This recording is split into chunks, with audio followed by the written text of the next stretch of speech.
Hello everyone and welcome. My name is Eric Coleman with Rommana Software and I'll be the moderator for today's webinar, Managing Requirements for Agile and Non-Agile Projects by Dr. Magdy Hanna.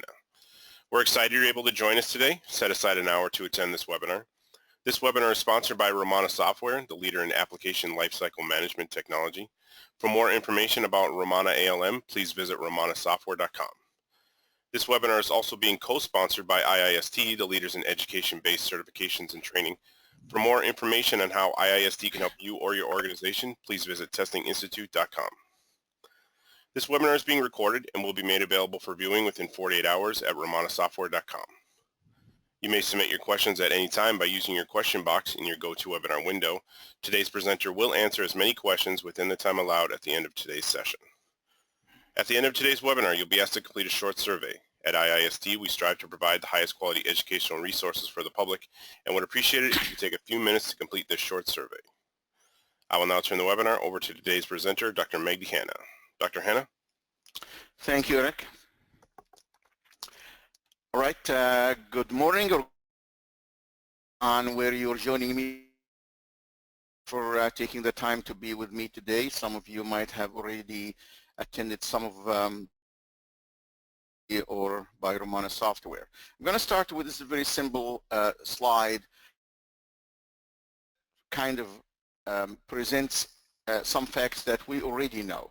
If you've been working in software for a while, you know that, I don't know if you believe it or not, but requirements are always incomplete. I have not seen one single requirement before, including the ones that I write myself, that to be complete to the point that you can actually take it and write, design, and write code for it. When I say this, people sometimes accuse me of not being able to write good requirements. The truth is, we don't know how. Can try. I'm sure there are people who can get offended by this statement, but the truth is, requirements are incomplete. Requirements are ambiguous by the nature of the language in which and because of the incomplete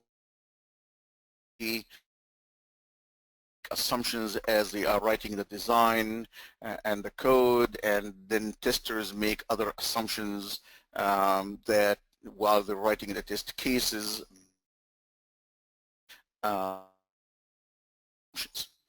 and then to make things worse, because of the incompleteness of the requirement and also the ambiguity of the requirement and many other problems that I'll be mentioning them in a little bit. Because of those, we get into what we call requirement adjustments, and I'm not going to call them requirement changes. Requirement adjustments are normally minor changes that happen during the development life cycle. And the end result of all that, my experience, and I'm sure other people would agree, is that we're not able to test much more of the requirement, probably 50–60%. How do I know that? How do I come up with a 50–60%. I think I demonstrated this many times in some of the classes I teach for the International Institute for Software Testing, when I give requirements to people and ask them to write test cases in the way they normally compare their performance or productivity to producing test cases using some of the techniques I teach them. I find that in fact sometimes in some of the classes or some of the sessions it goes down to 20–30%. But even if you work as a group, sometimes we get to 50–60%. What I'm saying is requirement coverage is very low, and also code coverage is very low. I think the main problem is code coverage, and I'm not going to dwell too much on this because I'm sure many of you are attending with me today understand the problem. Code coverage is about how much of the code have we tested, and somehow QA and tester professionals do not seem to be willing to take the responsibility of code coverage. They assume the responsibility of requirement coverage, but when it comes to code coverage, some people mistakenly think that it is the responsibility of developers. Well, in fact, both requirement coverage and code coverage are all the responsibility of all the team. regardless of they are testers or QA. So some of you might have seen something similar to this before. This is what I consider the main characteristics, or the characteristics of what I call good requirements. Now you can read about this anywhere else. The IEEE has a much longer list than that. I kind of put those 5 items only. I think they are normal, they are proper subset of what the IEEE is saying, but this is a kind of minimal characteristics for me. If a requirement is lacking one or more of those, then the requirement is not good requirement in the sense that, and let me tell you this to start with, as I said, no requirement is complete. Every single requirement that's written every day is missing some level of details. Every requirement, depending on the words is being used, and depends on the writing style, depending on whether it has ambiguous words or not, is also ambiguous. Interestingly enough to know that incompleteness leads to ambiguity, which means that if the requirement is missing details, of course, if different people make different assumptions about those missing details, then that by definition is ambiguous, because ambiguity is about different people have different interpretation of the requirement. And the different interpretation in this case comes from the fact that the requirement is incomplete. Different people make different assumptions, so their understanding is different. When the requirement is inconsistent, that means that there is either there is a conflict, a contradiction. Either the contradiction is either internal within the same requirement, or external, and that's between that one requirement and another. Again, one more time, when a requirement is inconsistent, inconsistency leads to ambiguity. So ambiguity is always there, whether it is a result of incompleteness or a result of inconsistency. Of course, before any of that, before we speak about any of this, a requirement must be understandable in the sense that when you read it, you can understand it the way the requirement writer, the business analyst, or the product owner, or whoever wrote it, understand it. These are facts, by the way, and of course correctness is an important factor, although many people think that correctness of the requirement should not affect whether it is testable or not. I'm not going to get into that argument. The only thing I'm going to say is that you certainly do not want to write code and the design, or you do not want to write test cases for an incorrect requirement. Sometimes requirements are incorrect because of the way they are stated, because of the misunderstanding of the person who wrote the requirement.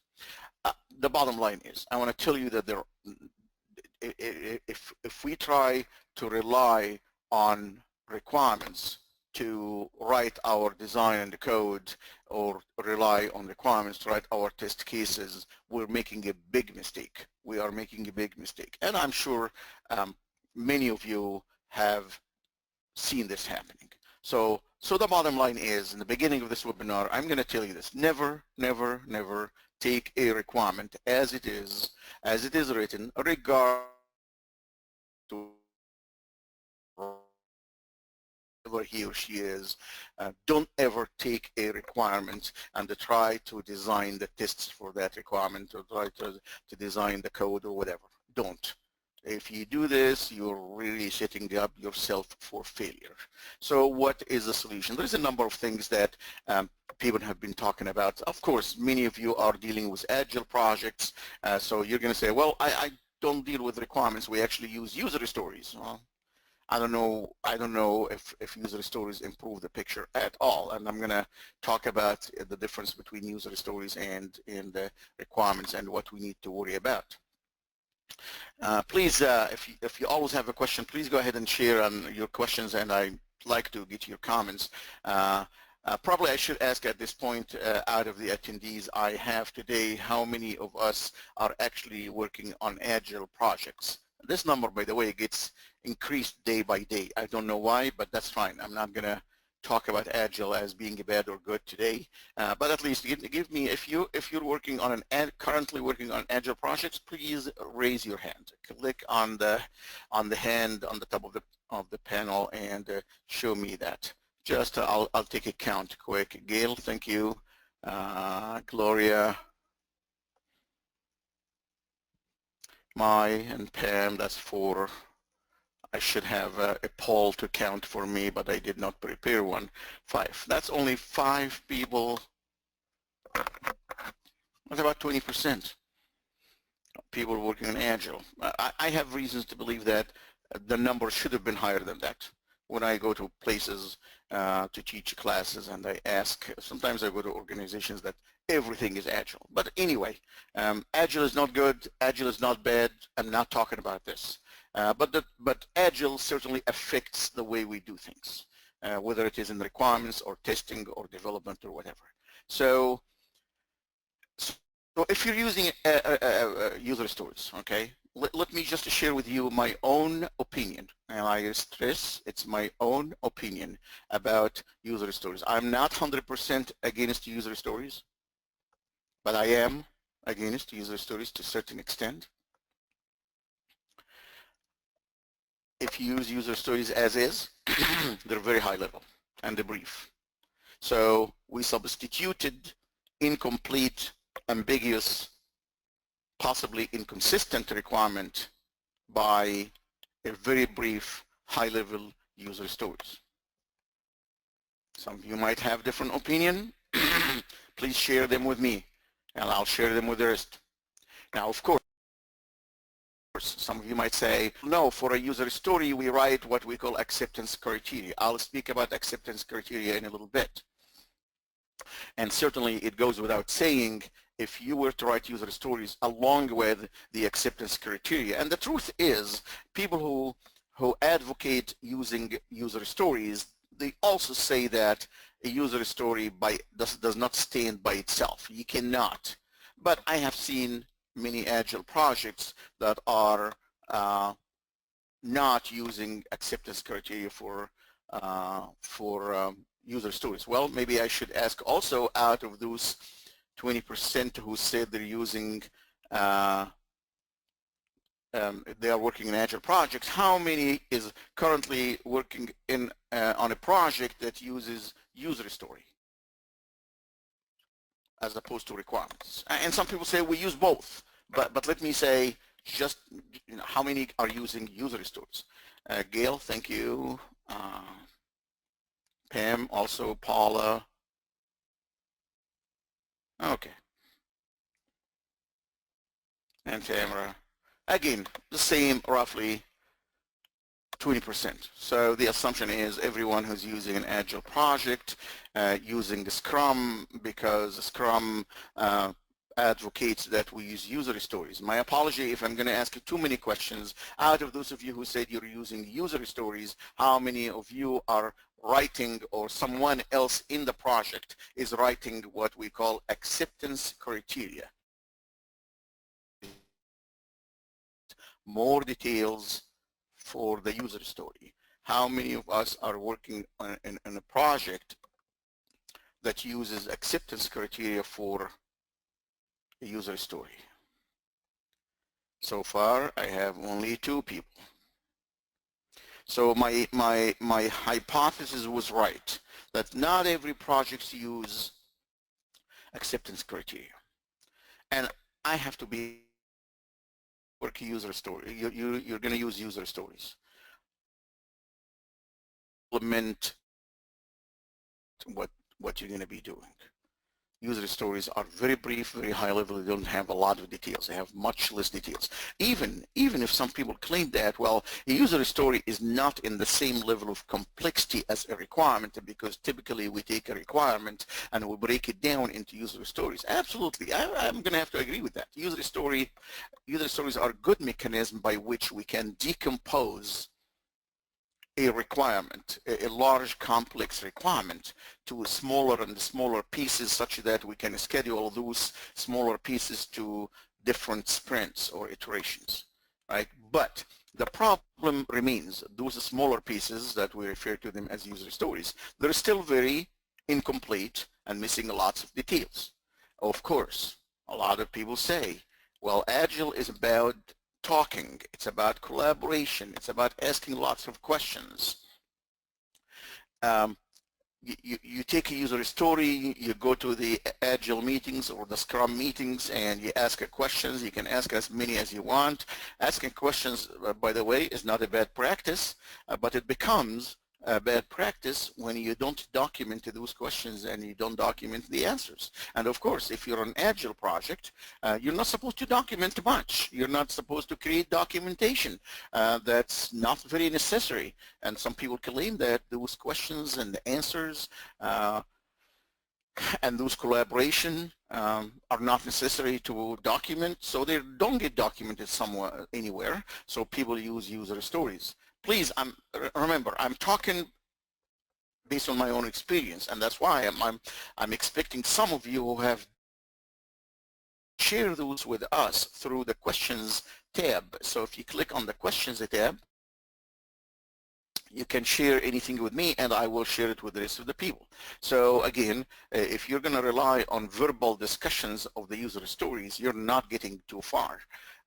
So my recommendation is that if you are going, and which you should be doing, if you're going to discuss or talk about user stories and the details in the user stories, somehow you need to document the questions that was being asked and the answers that was given. Now, of course, in order to talk about documentation, I have to give you an easier way, a simpler way to document without spending too much time. I don't think I want to cover this today. I have another webinar that I hope to schedule soon, which is about, which I call online collaborative online collaborative reviews, which speaks about how we can online, without holding a meeting, how we can conduct a very successful review of user stories as well as requirements and many other things if we wanted to. But the trick is it has to be online, it has to be done very quick and so on. So we'll leave this for now because that's this webinar. So I don't know if some of you can relate to this bullet here. This is not suitable for stating shall not do. Until last night, I went and read some of the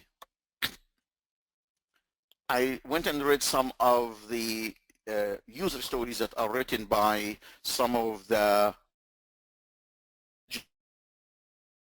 I found them the same thing. They're very functional. They're very functional. They're talking about the functionality of the system. I'm sorry, forgive me. This discussion is about the quality. So the shall not do here is sometimes what I refer to them as the negative requirements. When we write requirements, or when we wrote requirements in the past, assuming the non-agile practice is something do behavior at all. That's why in the process I'm going to propose to you today, I'm going to, which is again based on scenarios, I explicitly teach people and tell people they have to. Bottom line is my own experience. I have not seen good user stories that speaks to shall not do. Okay, if I give you a user story, for example, that says, as a passenger, I want to be able to select my seat on the flight. As a passenger, I'd like to select my seat on the flight so that I can, I don't know what. I have my own opinion about, you know, the reason of the user story here. All right, so that I can sit on that seat when I travel, if that makes you happy, or so that I can have a seat on the flight. So again, but the user story says, as a passenger, I want to be able to select my seat on the flight. I can give you that user story. We can talk about it. We could even write acceptance criteria if we write acceptance criteria. But let me tell you this. I don't think anyone is going to talk about that the fact that the seat should not give, the system shall not give me a seat that has already been assigned to someone else, which means the system shall not assign the same seat to more than one person. Now, I don't know where is that. We never wrote those in the requirements. We never wrote those in the user stories. Now, of course, every once in a while I get someone says, oh no, we write negative user stories. Well, I don't know what that means. If you're willing to write a user story that says, as a passenger, I would like to get a seat for myself that has not been assigned to someone else, I don't think so. I don't think so. I don't think people write user stories like that. So I don't want, again, I don't want to waste much time with it, but this is the shall not do. Please share your opinion with me if your project is using user stories in a manner that allows you to emphasize shall not do. Let me tell you, my experience, and I'm sure it's many other people's experience, most of the problems we have with systems is because of shall not do's that have been violated. The user did something that they're not supposed to do. The user tried to refund, and they are serious ones. If I have a user story, that says, as a customer, I want to be able to cancel my order and get a refund. Where do we write things like, but the system should not refund me more than one time for the same order? Again, my own experience with requirements is that those shall not do's are written in the requirements, and certainly they're not written in user stories. I'm willing to hear from some people who says, oh no, we do write those. Okay, so that's why I'm only telling you some of the limitations that I'm aware of. Now, there are so many functions, there are so many processing aspects that do not involve the user. And the way people write user stories seems to be in that format. As a role in the system, I want to be able to do this. And you probably can agree that there are hundreds of things that a system will be doing regardless. There is no interaction from the user. Now, of course, I'm sure some people have already kind of overcome this problem by writing things that they refer to as system user stories. Well, kind of confusing to me, because the user stories are about users. And as they are stated everywhere else, user stories are about how the user will use the system. Now, we kind of be confusing things when we say a user story is also going to be a system. How the system is going to use the system, or what, or how the system is going to do things. But again, as long as you use user and in the middle, and you can specify system actions as opposed to just user actions. And I'm talking about here complete features, complete things the system will do without the involvement of the customer, of the user. These are a lot of those. Okay, if I just want to say something like the system will calculate state sales taxes at the rate of 7% on the order. Is the user doing anything with that? Am I going to write a user story that says, as a customer, I'd like to see the system calculating a 7% sales tax? I don't think so. Okay, but I'm telling you these things that, I'm not telling you those things that you don't use user stories. No. I wish there was another word instead of limitations, because any word I try to use seems to be negative. Okay, drawbacks, limitations, weaknesses. I used the weaknesses before, but I said this is too negative. If you can think of a word that's not so negative, please let me know. I'm letting you know about those things not because I want to tell you don't use user stories. No, I want you to be aware of them so that you can do something in your user story practices to fill that gap. Okay. Now, certainly we all know about quality requirements down here, which some of us sometimes refer to as non-functional requirements, and non-functional is not a very good term to use, but quality requirements that have to do with load and performance and things like that. So I have to always wonder, how do we state those things in user stories? Okay, so find a way, make sure your system, your process of using user stories has a way to specify quality requirements. Keep in mind, user stories, the way they were invented and the way they were proposed in the literature, are very limited and very narrow. it is our own responsibility to expand them, to make them do the things that are supposed to be done in requirement management, requirement exploration, requirement definition. There's so many things we used to put in requirements. Now they are gone. They fell through the cracks completely. They're not in the user stories. Again, one more time, I am not proposing that we have to abandon user stories and we should stop using them. No, if your project is using user stories because it's using the Scrum and using the practice, fine. But just to be aware that there are certain things that we use, or at least some of us used to do when we wrote requirements, that are falling through the cracks when we use user stories. I think I should stop here, because if I continue here longer, I would be giving a very negative connotation to user stories. These are limitations we have to be aware of, and we have to make sure that we do something to make the user stories more effective. Now, I'm going to give you two solutions to the problem of incomplete, ambiguous requirements, and the fact that I already told you you cannot really use a user story. Let me go back here for now. About 4 or 5 weeks ago, I put an article on LinkedIn, and I chose the title and the topic of that article intentionally to create some discussion there.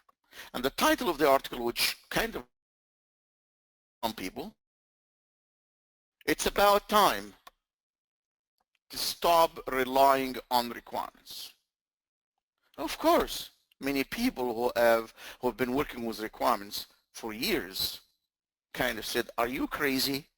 What do you mean it's about time to stop relying on requirements?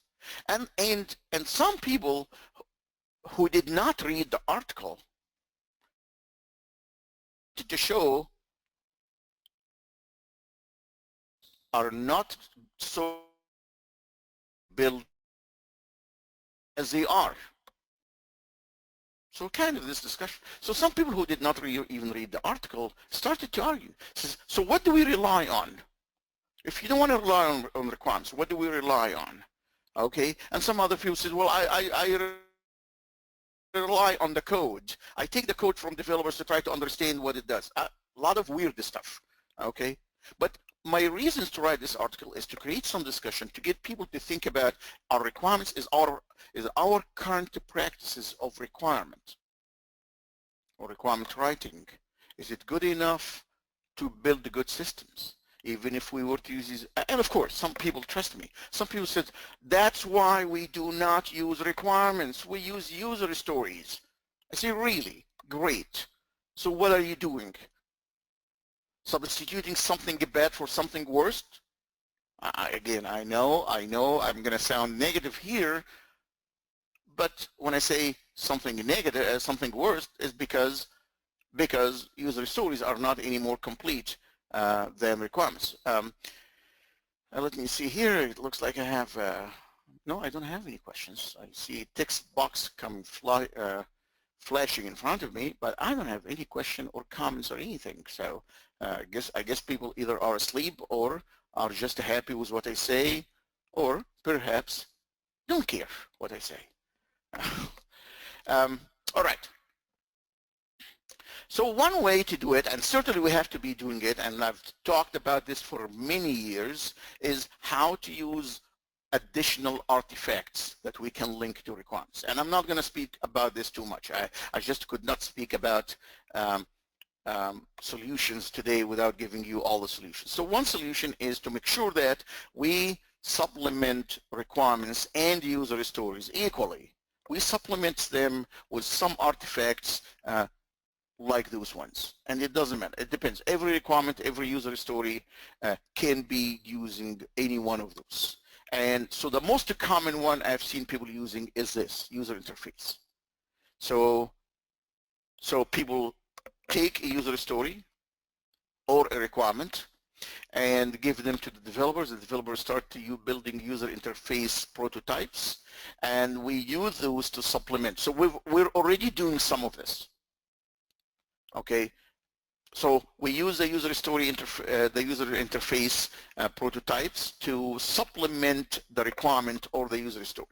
And many Agile projects, you remember, Agile by definition is supposed to be what we call iterative. And iterative means that we're not sure exactly what the customer really wants here, and we're not sure that we fully understand the functionality. So we're going to start working, and the details are going to evolve as we go. And I've seen a lot of Agile projects using screen prototypes to gain a better understanding of the functionality. And that's very acceptable. In fact, that is very necessary. Now, I want you to pay attention to all the other models and be prepared to use some of those. This is part of requirement definition / elaboration / refinement, whatever you want to call it. If you want to understand the requirement or the user story much better, and you want to put your hand on the details of the functionality, then you got to rely on some of those. You're not going to rely on all of them. And I teach this in some level of details in my requirement course. These are also things that are mentioned in most of the requirement courses, in the requirement books out there, because it doesn't make any sense. We speak about requirements or user stories without speaking about those additional artifacts that can provide much more details. So I'll leave you with that. And if you have any question about any one of those, feel free to share it with me. But again, as I said, I cover those models or some of those models in more details in my requirement courses. But really, the second solution that I want to propose here, which many of you have heard me talking about it before, maybe, I don't know. Why? Because I use this approach in my requirement courses. I use it in my test design and the planning courses. So it's an approach, and I don't want to claim that scenario-based is my own approach. I mean, the word scenario, the concept of scenario is a very universal thing that a lot of people talked about. I think the difference between one person and another is that how we do it. So the concept of scenario-based things or scenarios in general is very known. But I want to speak about scenarios in the context of Agile and non-Agile projects. This diagram shows what I refer to as a scenario-based development and testing process. And as you can see at the top here, you can be using requirements, because some projects, Agile or non-Agile, are still using requirements. Some projects use user stories. Some projects, Agile or non-Agile, use use cases. And just want to emphasize that use cases are different from user stories. They are actually, what I always say, they are on the two extremes. There are two extremes. User stories are the least complete, the highest level statement of a behavior. Use cases are the most complete and the lowest level of details, the statement of behavior. If you really want to gain good understanding of every aspect of the feature, then you use use cases. Use cases are mostly about interactions between the different actors in the system and how they interact with the system, and those actors are either users or other systems. So it's a very complex model for those of you who have not seen it before. It's a very complex way to define requirements, but guess what? Sometimes it is very necessary, and you get into so much details. In fact, in the heart of use cases, there is a concept of paths. There is the happy path, there's the unhappy path, or the alternate path, and if you use cases, you're deriving a lot more details than what you can ever derive using requirements and or user stories. The models are here, and the models are things like, one more time, look like decision tables, state models, whatever. So I'm saying regardless of what you have, you've got to come to this process. And you know what? I'm not saying anything that have not been said in the literature for years. Okay? So requirement reviews, of course. I've been doing requirement reviews for the last, okay? Is important. Okay? So in some Agile projects, they do them during the Scrum meetings. That's terrible, actually. The Scrum meetings is not the place to review user stories or requirements or prototypes. And I hope we are not relying on Scrum meetings to do that, because Scrum meetings are normally 10 minutes, 15 minutes, and we're done. Now, of course, with the concept of reviewing requirements, there comes the complaint that we don't have time for it. That's why earlier I suggested the use of what I call the online collaborative reviews. And that process that I explain in my requirement course is about really using a collaboration tool by which that can put all the team together even if the team members are not available at the same time. You post the user story somewhere that's a little bit more decent than SharePoint from Microsoft, a place where you can actually post one user story at a time, or you can post your user stories, but each user story or each requirement is an entity by itself, because we want the collaboration and the reviews to be around the user story. So I'm not talking about reviewing a requirement to document. I'm not talking about a 30 or 40 page document that we're going to put out on SharePoint and we're going to review. No. I'm talking about sort of a collaboration tool connected to a requirement/user story tool that really helps us put out requirements or put out user stories, and we can address one at a time, one user story at a time, or one requirement at a time, and we give it the time for everyone to ask questions and react to answers in the context of that user story and the requirements. So that's critical here. And again, the process is simple, but I will explain it in another place. Now, now we come to the development of the scenarios, and I'm very clear about this. Collaborative scenario development. We develop scenarios collaboratively. I am not suggesting here that someone will take a user story and or a requirement and sit down in his office or her cubicle and write scenarios. I have proven this over and over and over again.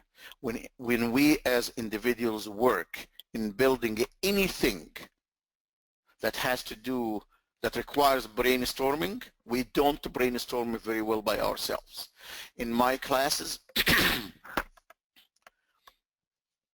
more specifically in the course titled the Best Practices in Software Test Planning and Design, I give the same requirement.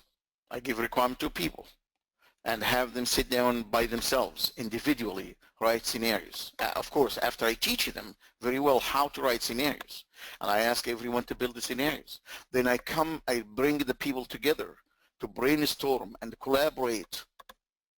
And the end result that everyone can see, and I have that spreadsheet that I accumulated, that has data accumulated over several years, that shows all the time, in the average, an individual would not come up with more than 20 to 30% of the number of scenarios that he or she is able to produce when working in a team. Scenario development is absolutely a team effort, collaborative. Now, how do we do it exactly? The mechanism by which we do it is different from one project to another. I have different methods to do this, and it starts from the extreme of having a meeting and we sit down, 5, 6 people sitting down around a table to come up with scenarios, to all the way to the other extreme of doing everything online while the team members are not even in the same time zone or in the same geographical area. okay?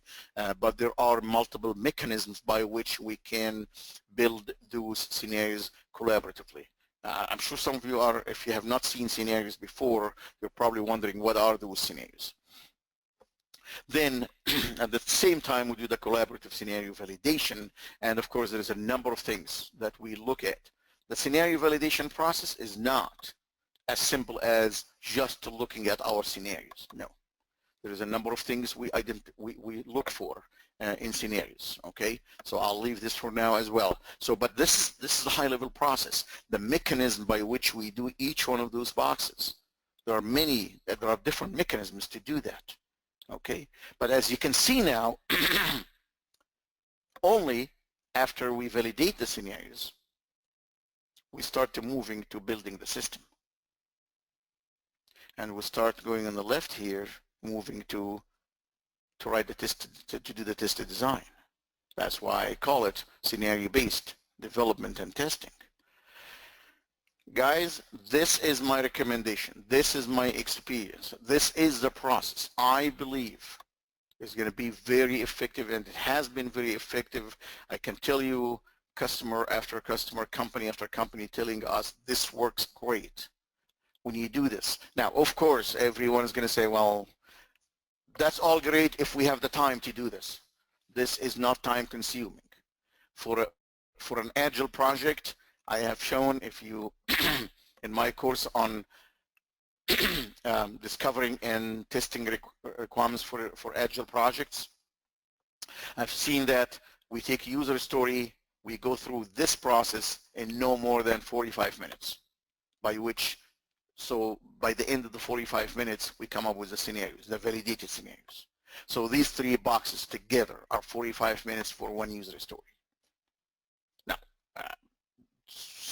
so if someone tells me that 45 minutes is too much to spend on a user story, I don't know how to help you with that. Okay, so this is not a time consuming. You can do multiple user stories at the same time. You can have out 3 or 4 or 6 user stories published, and you can have the team working on those concurrently. But keep in mind, we're going to be analyzing, reviewing one user story by itself, but we can do more than one of those concurrently, and we're going to be building scenarios and validating those scenarios for one user story.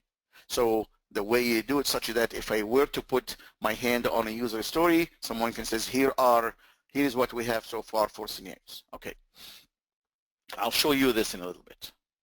So now, going back to the concept of acceptance criteria and how scenarios are different from acceptance criteria.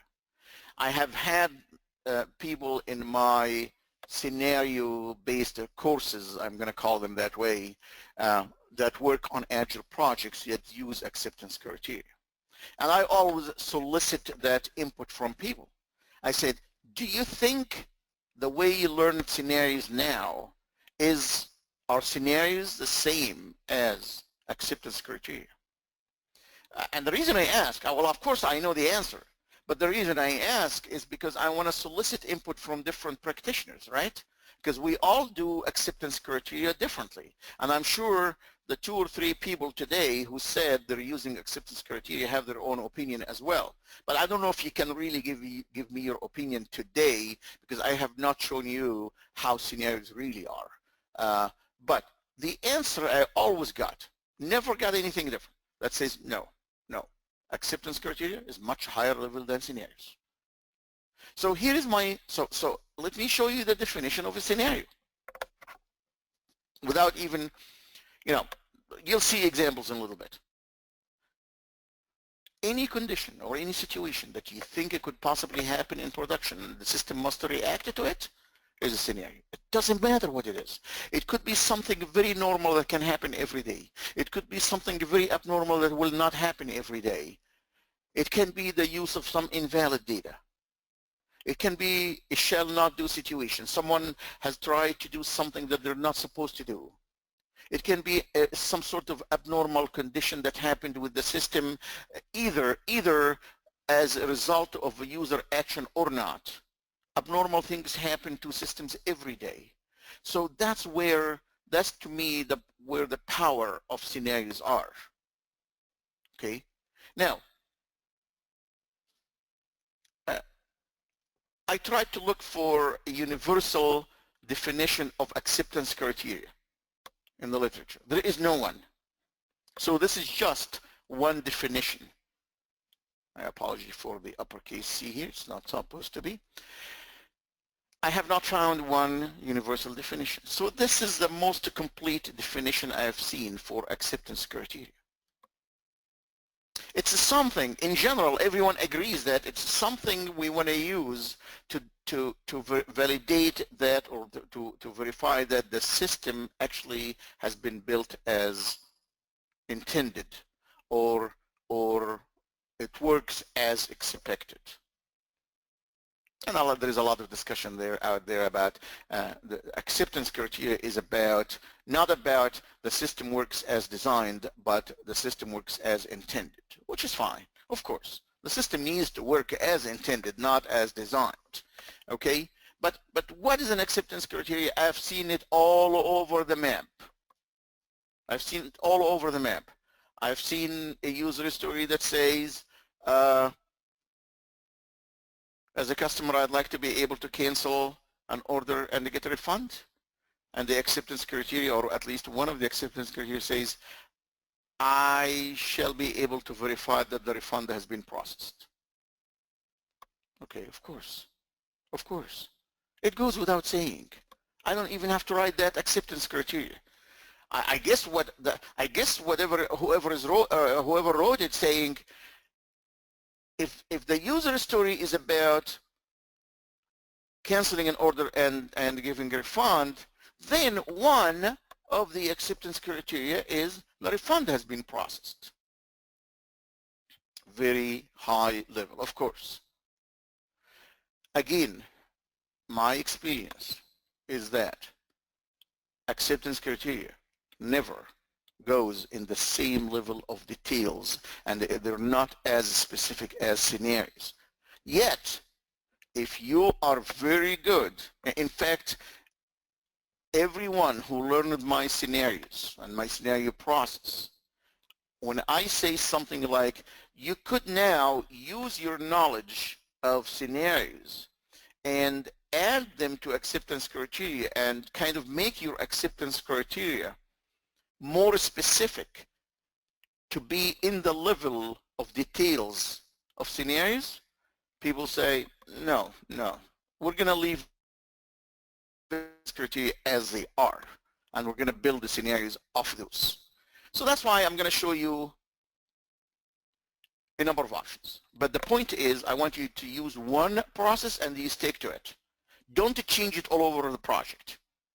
So you could do this. You can have requirements, as always, and you break it down into a bunch of user stories, and you take one user story at a time and build your acceptance criteria. If you do that, then I really recommend that you learn a lot about my concept of scenarios and how we write negative and positive scenarios. And now I see myself going back and say my concept of scenarios. Let me correct that, because I already told you that I do not want to claim that I invented the concept of scenarios. I think what I mean here is that look at how I do scenarios and how I propose doing scenarios and how a specific scenario should be.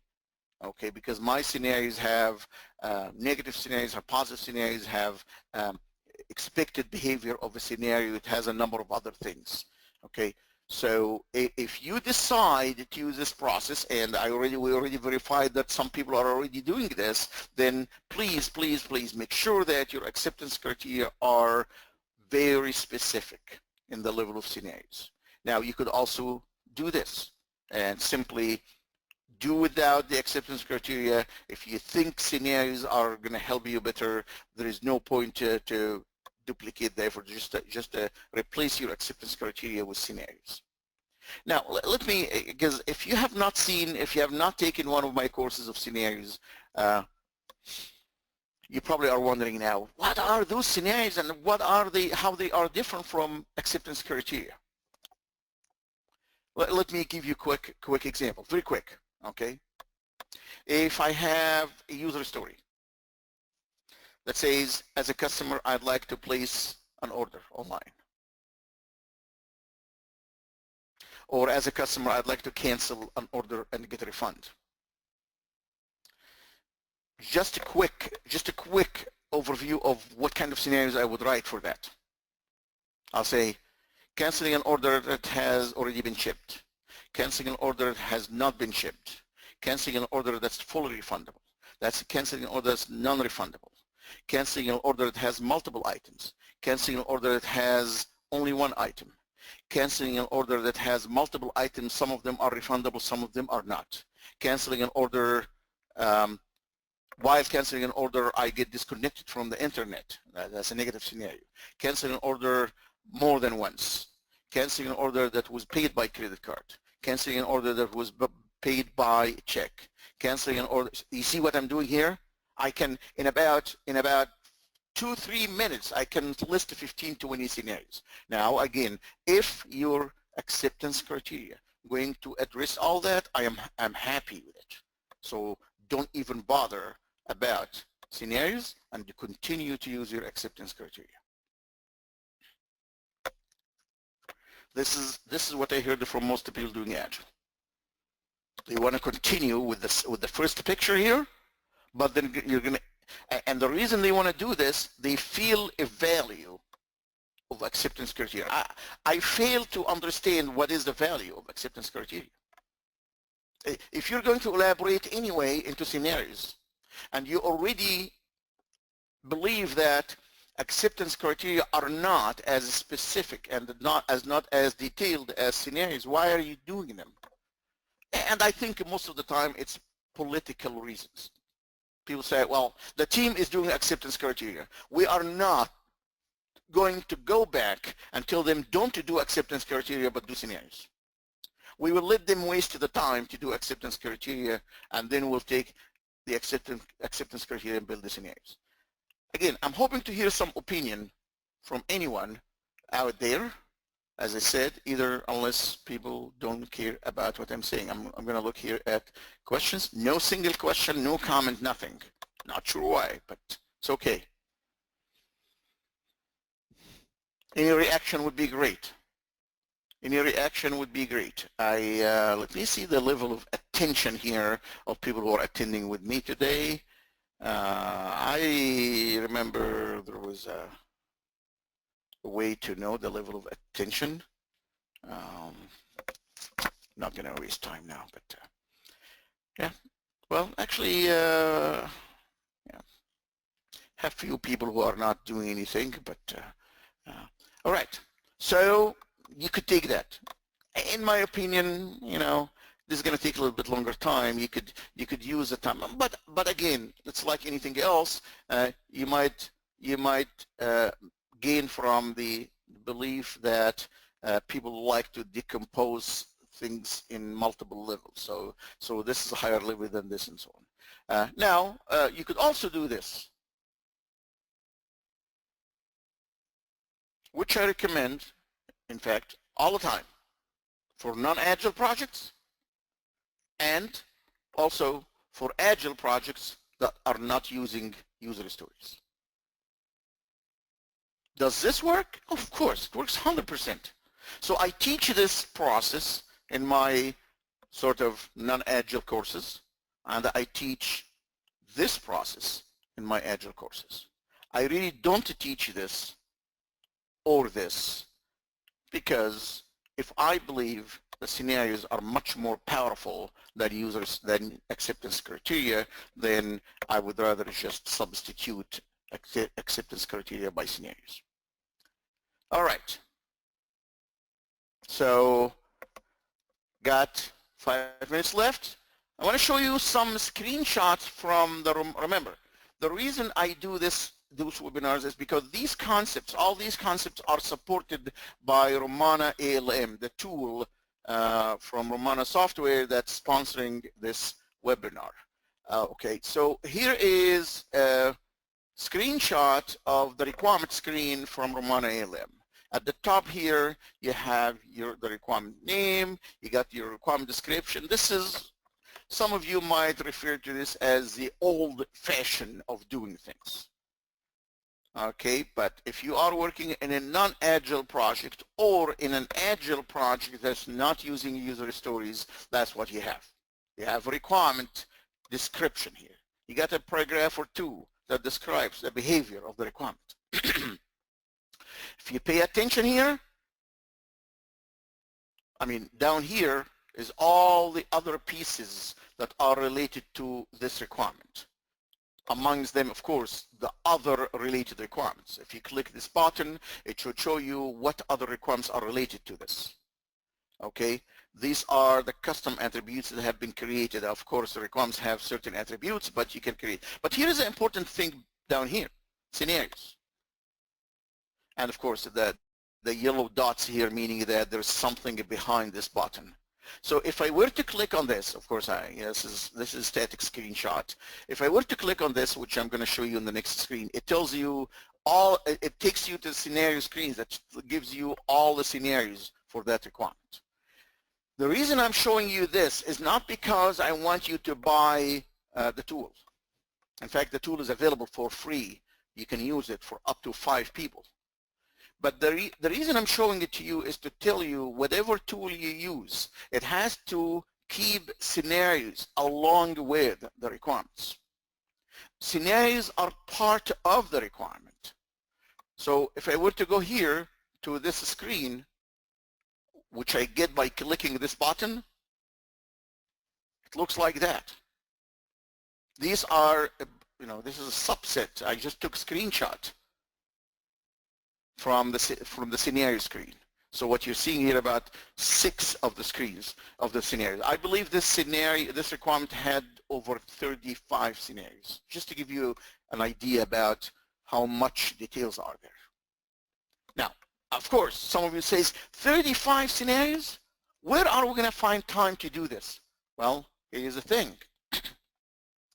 A scenario is written only if we agree that it is in fact something that could possibly happen in production and the system needs to handle it. But keep in mind, we're also putting down here some factors, some factors or some things about the scenario. How often do we think it's going to happen? What do we think it could happen if well, I call this the impact or the consequences of failure, and what is the likelihood for the scenario to fail? And we use those things to build what we call the testing priority to decide if we're going to test the scenario or not.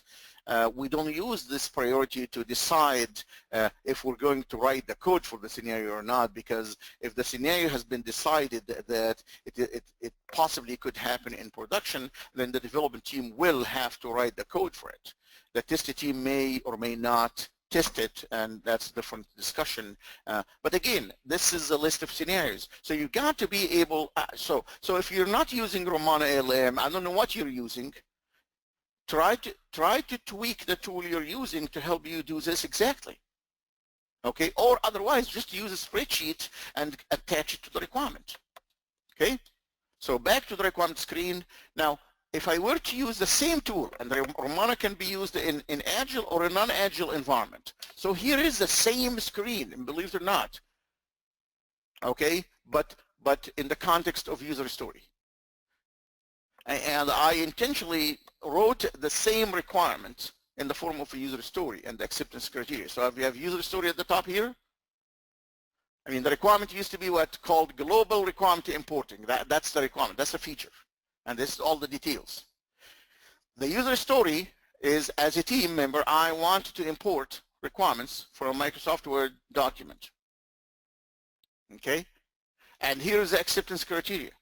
No matter what you do here in the acceptance criteria, I am telling you that there is no way you can capture all the level of details that I captured in the scenario. That's why I still have down here the scenario button, and I could still click here and I could still see the same scenarios. Okay, so acceptance criteria is not giving you much details. All right. Now, what I would question is going back to the requirement. Where are all these details? If I were to use a user story, where are these details? These are the details that we put for a requirement. If I were to switch it to user story and I have this acceptance criteria, please don't be fooled. Do not be fooled. People are fooled by the fact that they say, oh, we don't write user story description, we just write the acceptance criteria that tells us how to validate that the user story has been implemented. No, user stories are not going to give you those details. So there is no substitute for those details. Okay, let's go on because so I still have some other requirement management activities here. I'm not going to have time for that because we're beyond our time already. Okay. But I think I should finish the scenario here and give the microphone back to Eric.